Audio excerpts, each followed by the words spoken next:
Years ago, I had this idea to do a motocross-like event on snowboards. So we staged the first ever border cross race. It had speed, people riding head-to-head, it had berms, and it had jumps. We thought we would do SSX, and then we'd move on to creating a new sport experience in a similar vein. It's just out of a passion of how to make things more interesting, to create something more fun.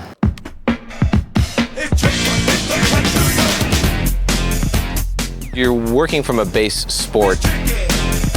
The first game was really about really dedicated people who had an idea, had a vision.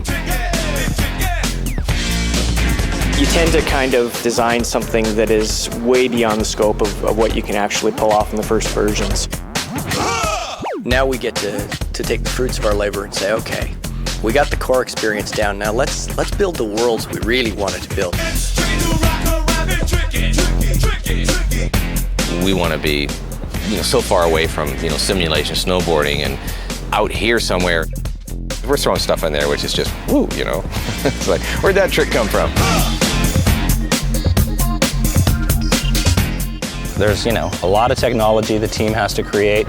There's a lot of innovation. But we don't quit. Keep on, People are noticing the efforts that you're putting in now. Give yourselves a hand. This was our milestone review meeting. We do this about once every 4 to 5 weeks. Get together as a team. The team is large enough that sometimes you don't get enough cross-exposure of what other groups are doing and stuff like that. So it's a really good opportunity for a lot of people to turn around and see what some of the other groups are getting into. On the surface, if we succeed, it looks simple.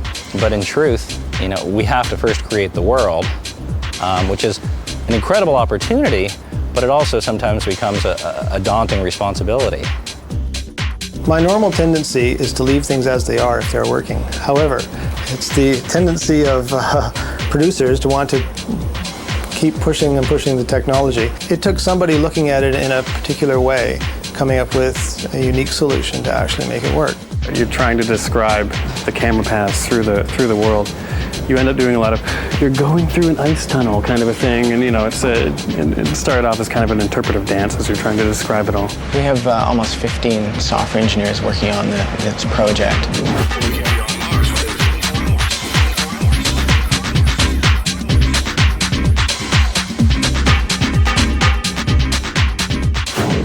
When video games first started, you can make a game in a few months. Now it takes around 18 months, 2 years to make a game.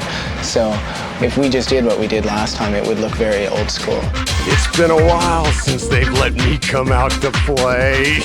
We really vamped up the characters. The tricks that they can do, personalized tricks, the Uber tricks, the voices, name talent for the voices. We can totally hang out. Love you, babe. Enough talk, let's rock! Yeah, baby. Oh, look at them shoes. Vámonos de fiesta juntos. Don't look at me like that.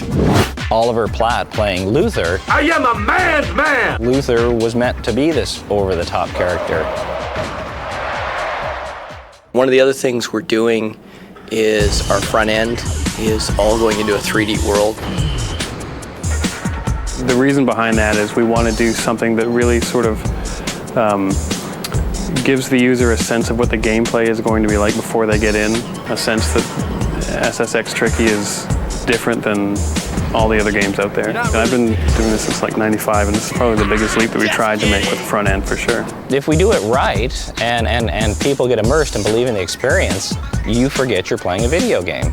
Not only were you all of a sudden up there and you got a hole in your stomach because you're 80 feet off the ground, but your character is going, yahoo! And it's like, you kind of almost want to high-five your character. In this kind of game, we're not telling a story. We're creating an experience.